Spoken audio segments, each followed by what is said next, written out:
मानव जैसा रूप लेकर सती धरती पर आए। सती के जीवन में विशेष को लक्षण नहीं देखा, किसी को पता नहीं ऐसा कोई साक्षात जगदम्बा है, अम्बा है, भवानी नहीं। एक मनुष्य जैसा रूप लेकर सती इस प्रजेश नगर में विचरण कर रहे हैं। और सती के जीवन चरित्र की विशेषता यह है कि सती ने दूसरों को चमत्कार दिखाकर भ्रमित नहीं किया। ये बहुत बड़ी बात है और बहुत हृदय से कहना चाहता हूं, साधु पुरुष, महापुरुष, संत पुरुष, ज्ञानी पुरुष, विद्वान पुरुष, सज्जन पुरुष समाज को चमत्कार दिखाकर गुमराह नहीं कर सकते। और मैं हृदय से कहना चाहता हूं, दुनिया में कोई चमत्कार नहीं, हर पल एक घटना बनती है। इसलिए चमत्कारों की दुनिया से जितना आप दूर रहोगे इतने आप सुरक्षित हैं। वर्तमान युग में बहुत सारे चमत्कारों की बातें हो रही है। दुनिया में कोई चमत्कार नहीं, हर पल दुनिया नई होती, रोज नए फूल खिलते हैं, रोज बहुत सारे पौधे अंकुरित होते, बीज अंकुरित होते हैं, रोज सूर्य उगता है, सूर्य अस्त होता है। इस विशाल ब्रह्मांड में पृथ्वी ऐसे ही लटक रही है, उसकी धरी पर निरंतर भ्रमण कर रही है। किसको आप चमत्कार मानते हैं? लेकिन बहुत सारे लोग चमत्कारों की दुनिया में बहुत गुमराह रहते हैं। चमत्कारों से कुछ भी नहीं होता, बुरा मत मानना। ये सब जो कुछ आविष्कार है ना, वो चमत्कारियों ने नहीं बनाया। ये फूंक मार के सब कुछ नहीं हुआ है। आप जैसे हमारे जैसे लोगों ने मेहनत की है, उनके पास उसने बुद्धि समर्पित की, दिन रात एक कमरे में बंद होकर इस लोगों ने कुछ संशोधन किया है। इसीलिए लाइट मिली, फ्लाइट मिली, टेलीविजन मिला, एक कैमरा मिला, ये मोबाइल, ये स्मार्ट मोबाइल, क्या क्या कितने आविष्कार हुए। ये चमत्कार से कुछ नहीं हुआ है? कोई कि मैं फूंक मार के मैं कैमरा बनाऊं, बनता ही नहीं कभी। ये टेक्नोलॉजी बनाने वाले कोई बुद्धिजीवी हैं। इतना भयंकर कोरोना चला, तो ये कोरोना में रक्षा हमारी वैक्सीन ने की, हम दवा ने की। इसके चमत्कारियों ने कोई दवा नहीं सर्जन की ना, डॉक्टरों ने दिन रात मेहनत की कि कोरोना के सामने हम कैसे लड़ सकते हैं, उस लोगों ने संशोधन किया। इसलिए बहुत हृदय से हमारी प्रार्थना है, जहां चमत्कारों की बातें हो रही है वहां से दूर रहो आप। इनमें आपका हित है, आपका कल्याण है। इसीलिए सती के जीवन की विशेषताएं हैं। एक मनुष्य का रूप लेकर सती ने सुंदर विचरण किया। और उस सती के जीवन की विशेषता यह रही, समाज को उसने विवेक सिखाया। और जीवन में विवेक को प्रधानता देनी चाहिए। जिन्होंने अपने जीवन में विवेक को प्रधानता नहीं दी, वो व्यक्ति कोई भी क्षेत्र में वो सफल नहीं हो सकता। सफलता के लिए पहला द्वार विवेक है। पहले तो हमारे आहार का विवेक होना चाहिए। आजकल शर्म आनी चाहिए हम सभी को। 5 दुकान छोड़कर मेडिकल की दुकान है, छोटे छोटे शहर में मल्टीप्लेक्स हॉस्पिटल बनने लगे हैं, दिन रात हॉस्पिटल चल रही है। क्यों बीमार पड़ रहे हैं हम? हमारे पास आहार का कोई विवेक नहीं है। हम कुछ भी समय, कुछ भी ऋतु में कुछ भी खा लेते हैं। पेट कोई कचरा पेटी नहीं है, वहां कूड़ादान करो आप। पेट बहुत नरम होता है। जो आपके पेट को जरूर नहीं, आपके जीवन जीने के लिए जिन वस्तु का जरूर नहीं, ये कभी मुख में नहीं रखना चाहिए। शर्म आनी चाहिए। बीड़ी पीते हैं लोग, जो कि मुंगेली में तो कोई बीड़ी नहीं पीता, मुंगेली में कोई तंबाकू भी नहीं खा रहा, मुंगेली में कोई गुड़का भी नहीं खा रहा, कोई सुपारी भी नहीं खा रहा, कोई पान खाकर थूक भी नहीं रहा। साधु पुरुष, महापुरुष को कभी थूकते हुए आप नहीं देखोगे। जो जाता थूकता है वो साधु पुरुष नहीं है, वो महापुरुष भी नहीं है, और ये सज्जन भी नहीं है। उनके जैसा कोई दुर्जन नहीं, जहां जहां थूकता रहता है। ये धरती हमारी माँ है, उन पर हम थूकते हैं, शर्म आनी चाहिए। और जहां जहां हम कचरा फेंकते हैं, जहां तहां प्लास्टिक फेंकते हैं, प्लास्टिक जलाते हैं हम लोग। बहुत लोग तो प्लास्टिक में खाद्य पदार्थ भरकर पॉलिथीन थैली को पैक करके फेंकते हैं। गाय माता को हाथ नहीं है, गाय माता भूखी है, पॉलिथीन थैली के साथ गाय माता सब कुछ खा जाती है और गाय के पेट में पॉलिथीन थैली जमा होने लगती है। बाद में गाय बीमार पड़ती है और तड़प तड़प कर गाय मरती है। गौहत्या का पाप किसको लगेगा? जिन्होंने पॉलिथीन थैली में खाद्य पदार्थ भरकर पॉलिथीन थैली रोड पर फेंकी है, कचरे में फेंकी है, वो गाय माता ने खाई और गाय की मृत्यु हुई, तो गौहत्या के भागीदार वो बनेगा। मैंने गायों का ऑपरेशन बहुत देखा। मेरे गुजरात की मैं प्रशंसा जरूर कर सकता हूं और करनी भी चाहिए। पूरे भारत में मैं दिल से कहता हूं, गुजरात जैसा कोई राज्य नहीं है। मैं दिल से कहता हूं, गुजरात में जो सुविधा, गुजरात में जो व्यवस्था है, कहीं नहीं है। राज्य सत्ता पर हम भरोसा नहीं रखते, हम स्वयं जागरूक हैं। हमारे हर शहरों में गायों के लिए हॉस्पिटल है, हर शहर में संस्था चलती है। यहां भी आज मुझे बहुत सारी बातें मिथिलेश भाई ने बताई कि यहां भी एक पूरा एक युवाओं का ग्रुप है जो वृक्ष लगाने का काम करते हैं। बहुत हृदय से मैं प्रणाम करता हूं, जो वृक्ष लगाने के लिए पर्यावरण का जतन करते हैं, पर्यावरण की रक्षा करते हैं। वृक्ष लगाना ही चाहिए। और इस कथा आप 9 दिन श्रवण करेंगे। 9 दिन श्रवण करने के बाद गिरी बापू को कुछ दक्षिणा आप देना चाहते हैं तो आपके घर के आगे पीछे कहीं भी एक वृक्ष लगाना, वो हमारी सबसे बड़ी दक्षिणा रहेगी। वृक्ष हमारा जीवन है। धरती पर वृक्ष नहीं रहेंगे तो मनुष्य जाति सुरक्षित नहीं रहेगी। इसलिए वृक्ष वन उपवन बनाना, शिव महापुराण ग्रंथ में सब वर्णन है। अति तानांग तान, दुर्गम स्थानों पर जो वृक्ष लगाता है उसकी आने वाली और जाने वाली दोनों पीढ़ी को सुख मिलता है। इसलिए वृक्ष लगाना चाहिए। ये शिव महापुराण ग्रंथ का दिव्य श्लोक है। अति तानांग तान सर्वा पितृवंश पितृवंश को तार देता है। जो वृक्ष लगाता है उसके पितृ तृप्त हो जाते हैं। इसलिए सज्जनों के लक्षण क्या है? श्रेष्ठ लोगों के लक्षण क्या होना चाहिए? कहीं भी पता लगा कि गाय बीमार है तो वहां संस्था पहुंच जाती है और बीमार गाय को उठाकर ऑपरेशन थिएटर में और उसकी सारवार होने लगती है।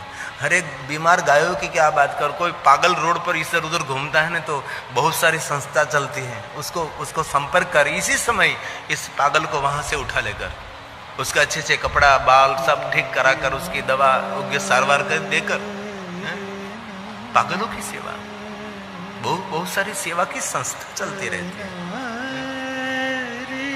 और आप छत्तीसगढ़ में बहुत अच्छे लोग हैं, इतने भोले भाले हैं, इतने सरल हैं। और मैं दिल से कहता हूं, ये संदेश मैं दूर दूर तक पहुंचाऊंगा।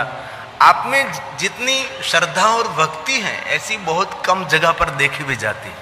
इतने आप श्रद्धावान लोग हैं, आप सभी बहुत सरल हैं और परमात्मा के प्रति और भगवान की कथा के प्रति और साधु संतों के प्रति आपकी बहुत आस्था है। इतने दिनों में मैं आपको देख रहा था कि आप में क्या है, बहुत अच्छे लोग हैं।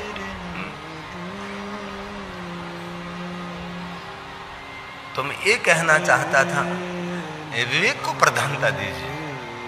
पहला विवेक भोजन का होना चाहिए, आहार का विवेक।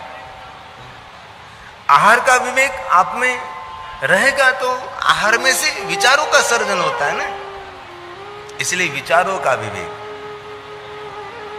बाद में व्यवहार का विवेक और वाणी का भी विवेक और विहार का भी विवेक।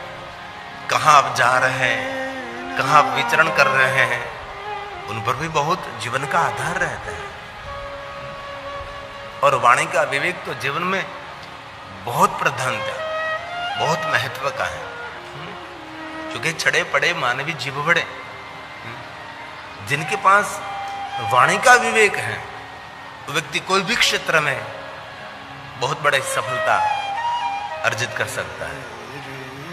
परिवार में सभी परिवार के सदस्यों में जो वाणी का विवेक है तो परिवार में बहुत शांति रहती है। जिन परिवार में वाणी का विवेक नहीं रहता, इस परिवार हमेशा कलेश से दूषित रहता है। इसलिए घर में वाणी में विवेक रखना चाहिए। एक शब्द बोलने के बाद 2 बार सोचे तो मैं क्या बोल रहा हूं, उसका परिणाम क्या होने वाला है। एक शब्द व्यक्ति को जीवन दान भी दे सकता है, शब्द व्यक्ति को मृत्यु भी दे सकता है। इसीलिए शब्द संभाल कर बोलिए, शब्द को हाथ न पाओ। एक शब्द औषध करे, एक शब्द करे घाव। शब्द जीवन भी दे सकता है, शब्द मृत्यु भी दे सकता है। मीठी वाणी सबसे बड़ा वशीकरण है। सत्य सभर मीठा जो बोल रहे हैं वो परमात्मा की स्तुति है, खुशामद नहीं, किसी की गलत प्रशंसा नहीं करनी है। सत्य को मिश्रित करके मीठी मधुर वाणी बोलना। और बहुत लोग ऐसे होते जो मन में आते, जो मुख में आते वही बोल देते, वो नादान है। ये बहुत छोटी बुद्धि उनके पास है। मन में जो आया, जो मुख में आया वो बोल दिया, ऐसा कभी नहीं होना। जो मन में जो मुख में आया उससे 2 बार सोचे बाद में बोले तो ठीक रहता है। इसीलिए आज से मधुर वाणी बोले। मैंने पहले दिन भी कहा था, बहुत ज्यादा नियम नहीं, 5 नियम का अनुसरण करें। ज्यादा से ज्यादा मौन रहने का प्रयास करें, भीतरी शक्ति खिलेगी। शांत रहने का प्रयास करें, आपका चेहरा खिलेगा। और मीठी वाणी बोले, आपको लोकप्रियता मिलेगी। किसी की गंदी बात सुननी भी नहीं, किसी की गंदी बात करनी भी नहीं है। आपका मन कभी दूषित नहीं होगा और शुद्ध शाकाहारी रहे और निर्व्यसनी रहे।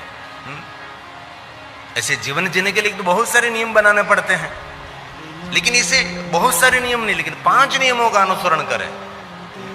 आपके जीवन में कोई भी व्यक्ति बदलाव को देख सकता है और आप स्वयं इस बदलाव का अनुभूति कर सकते हैं कि मेरे जीवन में कुछ बदलाव आ रहा है, मेरे व्यवहार में, मेरी वाणी में, मेरी जीवन शैली में थोड़ा बदलाव है। इसीलिए भगवान महर्षि वेदव्यास जी ने कहा, एक मनुष्य का रूप लेकर सती सुंदर विचरण कर रही हैं, समाज को योग्य मार्गदर्शन कर रहे हैं।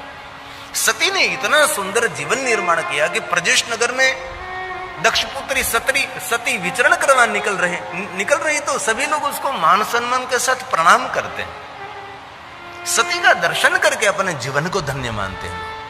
इतना सुंदर सती ने जीवन बनाया और अपने घर में रहकर बहुत सारे व्रत किए हैं। नंदा व्रत पूरी साल का व्रत रहता है। आसो मास से शुरू होता है, कार्तिक माघ मास लगातार ये तिथि का भोजन बदलता है, ऋतु ऋतु का आहार बदलता है, उसको नंदा व्रत कहते हैं। जितने तिथि, जितने मास, सभी व्रत सती ने अपने घर में रहकर किया। और सती महादेव की परम भक्त है, निरंतर शिव भक्ति में रत रहती है। और दिन प्रतिदिन दक्ष महाराज और माता वीरनी का प्रेम पुत्री के ऊपर बढ़ता रहता है। पुत्री के तरफ उनका बहुत आदर रहता है। और एक बात याद रखे, घर में बेटा जन्मे, ये बेटी जन्मे, ये प्रभु का प्रसाद है। कभी ऐसा भाव नहीं करना चाहिए कि ओ बेटी जन्मे, नहीं। एक बात कहूं, भगवान जिन दंपति पर पूर्ण विश्वास रखते हैं उसको भगवान बेटी देते हैं। इसीलिए जिनके दाम्पत्य जीवन में पुत्री का जन्म हुआ है, ये दाम्पत्य जीवन प्रणम्य है। हमारे शास्त्रों में पुत्रों की महिमा है, नहीं, पुत्र की जितनी महिमा है उसके समान ही पुत्री की महिमा है। पुण्य से पुत्र मिलता है और महापुण्य से बेटी मिलती है। इसलिए आपके घर में कोई बेटी ने जन्म लिया है तो आपका बड़ा बहुत महापुण्य है। कभी भेदभाव नहीं रखना चाहिए, ये बेटी ये बेटा, नहीं, कभी नहीं। और एक बात कहूं, हम तो शहर देश देशांतर निरंतर भ्रमण करने वाले, कथा के माध्यम से दुनिया हमने बहुत नजदीक से देखी है। वर्तमान युग में माता पिता का ख्याल जरूर बेटा रखता है, मेरा कोई विरोध नहीं, लेकिन आजकल माता पिता का ध्यान बेटा जरूर रखता है, लेकिन बेटे से ज्यादा आजकल माता पिता का ख्याल बेटी ही रखती है, पुत्री ही रखती है।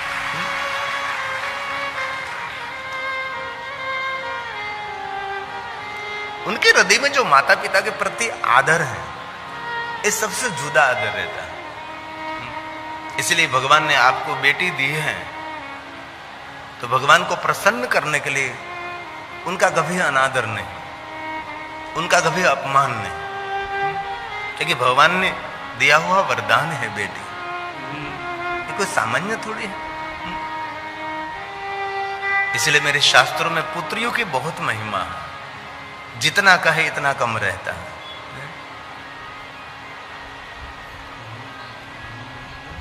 एक अर्थी जा रही थी,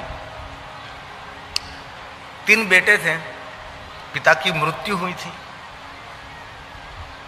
और उसके शमशान यात्रा जा रहे थे।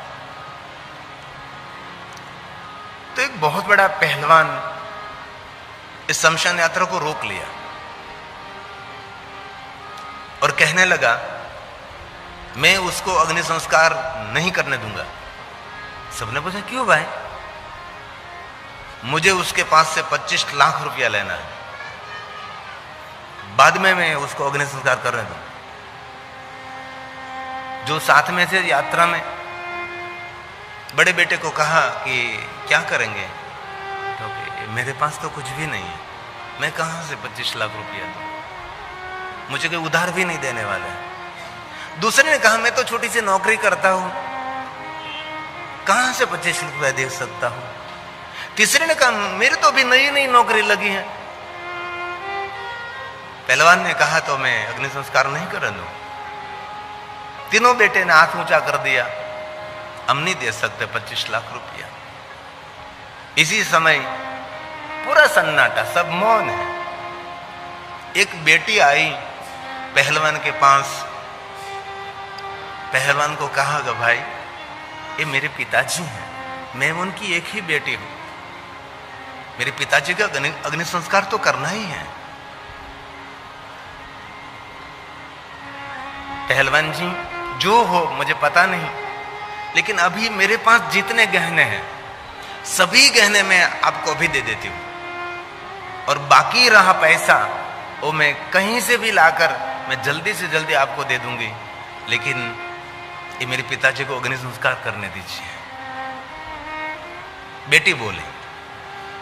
तब पहलवान ने कहा, सुनो, ये आपके पिताजी के पास से मुझे 25 लाख लेना नहीं था, आपके पिताजी मुझे 25 लाख देकर गए थे, और उसने कहा था कि मेरी अंतिम यात्रा में इस 25 लाख रुपए के कौन अधिकारी हैं उसको आपको देना है।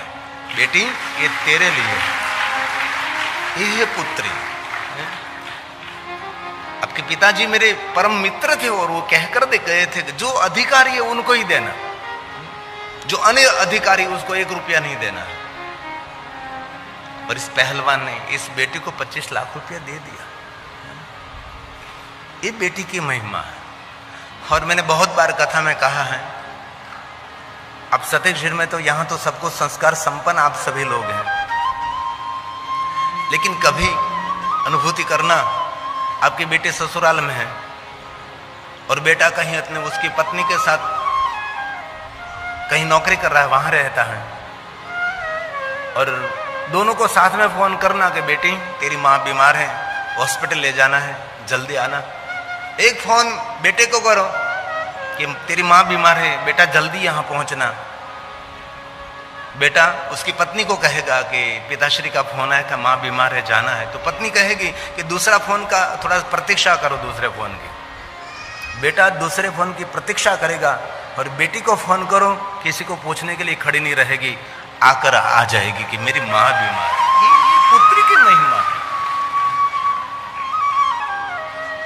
और हृदय से हमारी एक प्रार्थना है, समाज और दुनियादारी को देखकर विवाह में इतने बड़े बड़े खर्च नहीं करना चाहिए। क्यों करते हैं? कहीं से उधार लाकर कर्जा करके आप विवाह में खर्च करते हैं। और बेटियों के लिए तो मैं दिल से कहना चाहता हूं कि आपकी बेटी के विवाह में आप 50 लाख रुपए का खर्च करना चाहते हैं दूसरों को अच्छा लगाने के लिए। दो लोग अच्छे, कोई अच्छा आपके लिए बोलने वाला दुनिया में है ही नहीं।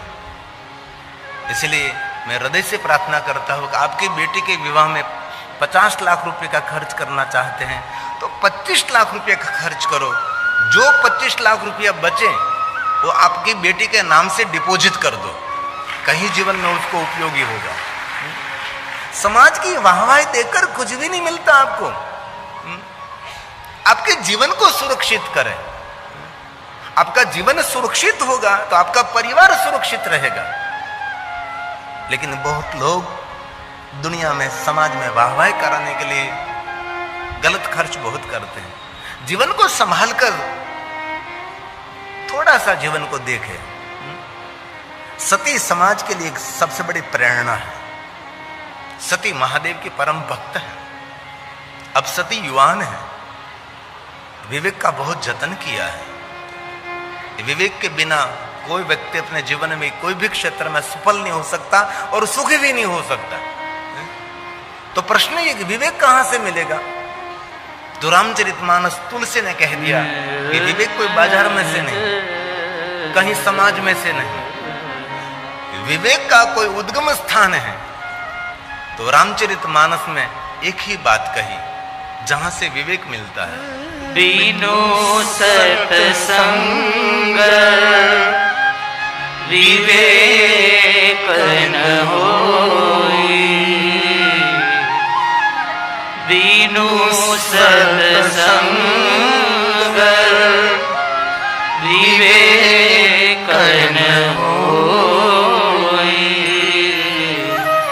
राम कृपा बिनु सुलभ न सोई,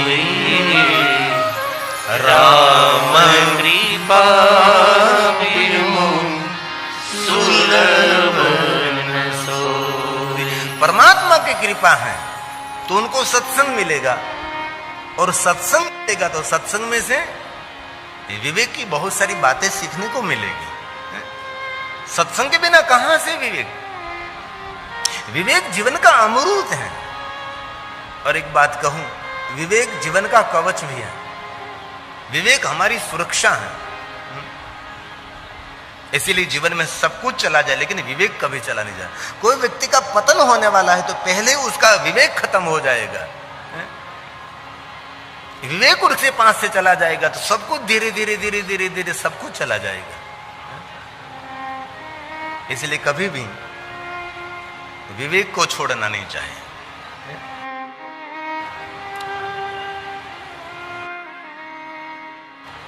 विवेक के बिना कभी अपने जीवन की सुरक्षा नहीं। इसीलिए सती ने अपने जीवन में विवेक को धारण किया। और युवावस्था में विवेक रखना कितनी कठिन बात है। जो कुछ हमारे जीवन में गलती होती है सब कुछ युवानी में, परिपक्व होने के बाद तो बहुत हम सावधानी रखते हैं ना। युवावस्था में सती ने अपनी माता वीरिणी को कहा कि मां, तू तो जानते हैं ना मैं महादेव के परम भक्त हूं, मुझे भगवान महादेव को मिलना है, मैं कैसे मिल सकती हूं? माता वीरिणी ने कहा कि सती, महादेव को मिलने के लिए महादेव जैसा बनना पड़ता है। महादेव योगी है तो तुझे योगी नहीं बनना पड़ेगा। महादेव तपस्वी है तो तुझे तपस्वी नहीं बनना पड़ेगा। जिनके साथ मित्रता करनी है उनके साथ उनके जैसा बनना पड़ेगा, तब मित्रता रहती है। उनके साथ आप जो उड़ोगे नहीं, उसके साथ चलोगे नहीं तो मित्रता बहुत लंबे समय तक नहीं रहेगी। विचारों से, व्यवहारों से उनके साथ रहना पड़ेगा। मां, तो मैं महादेव को मिलने के लिए तपस्या कर सकती हूं? माता वीरिणी ने बहुत आदर के साथ कहा, आपके पिता की आज्ञा ले लो। दक्ष महाराज ने कोई भी प्रश्नोत्तरी नहीं की और पुत्री सती को घनघोर जंगल में तपस्या करने के लिए अनुमति दी।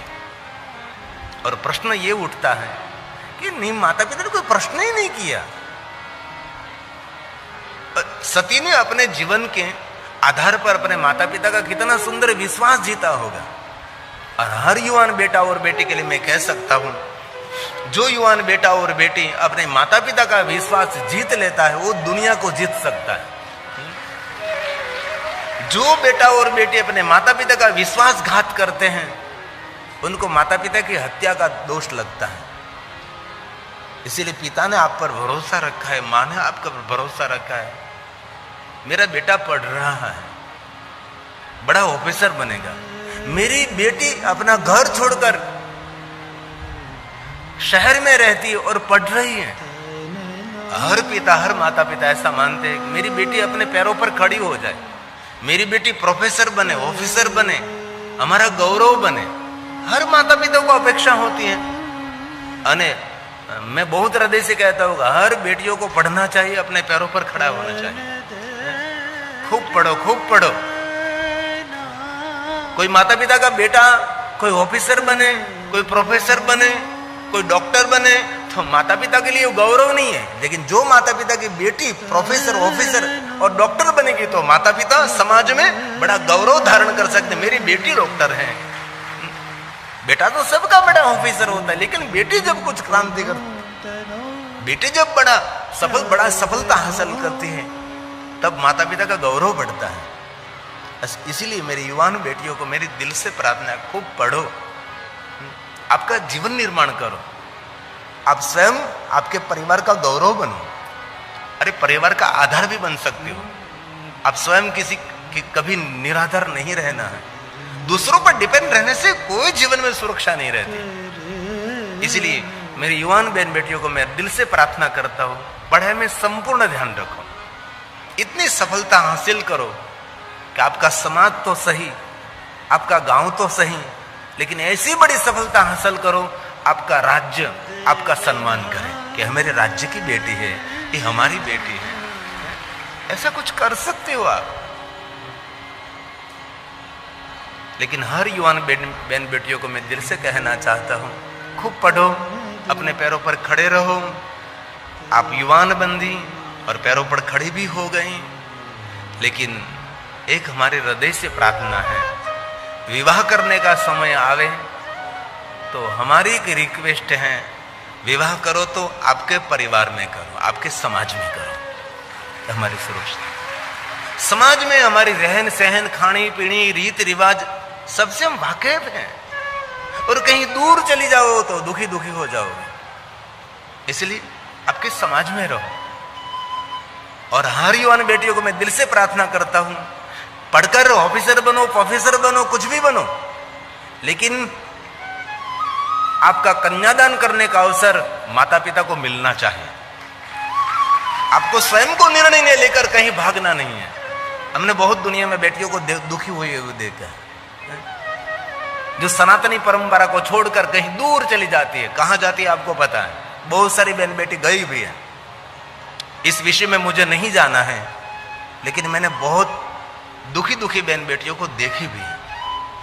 इसलिए हमारे में रहना है, परिवार के साथ रहना है। सती का जीवन चरित्र दिव्यता से भरा हुआ है। दक्ष पुत्री सती जंगल में तपस्या करने के लिए आज उत्सुक हो रही हैं। नगर में सज्जन और श्रेष्ठी लोगों को पता लगा कि हमारे राजा की पुत्री, दक्ष महाराज की पुत्री घनघोर जंगल में तपस्या करने के लिए जा रही हैं। ये कितना बड़ा गौरव है, कितनी बड़ी बात है। और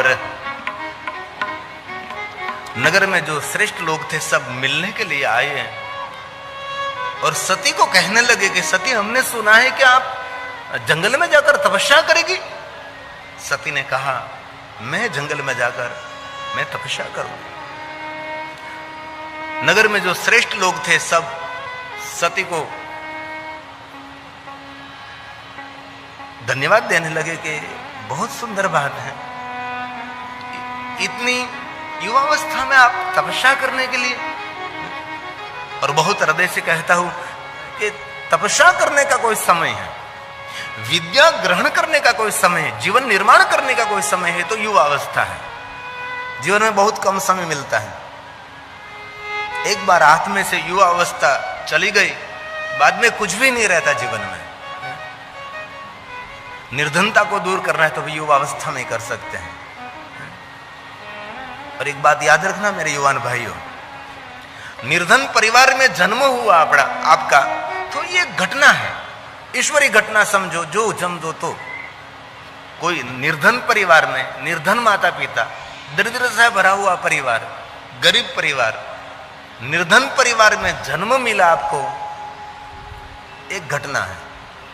लेकिन वही निर्धनता में, वही दरिद्रता में दुखी दुखी होकर मरना, वो तो आप स्वयं गुनहगार हैं।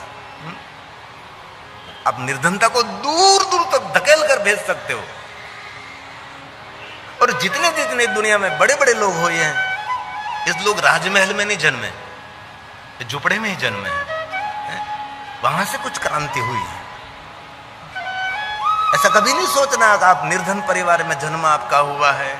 नहीं नहीं, जन्म निर्धन परिवार में हुआ है, लेकिन निर्धन परिवार में मरना नहीं है। और कुछ करना है जीवन में, आगे बढ़ना है। आप बहुत कुछ कर सकते हो। और हर युवान को हमारी प्रार्थना है, 35 साल बहु 40, आपके पास पैसा भी होना चाहिए और प्रतिष्ठा भी होनी चाहिए। पैसा भले कम हो, लेकिन प्रतिष्ठा तो भरपूर होनी चाहिए। समाज में आपका एक श्रेष्ठ नाम होना चाहिए, गुण सभर नाम होना चाहिए, प्रतिष्ठित नाम होना चाहिए। उसको कहते हैं जीवन।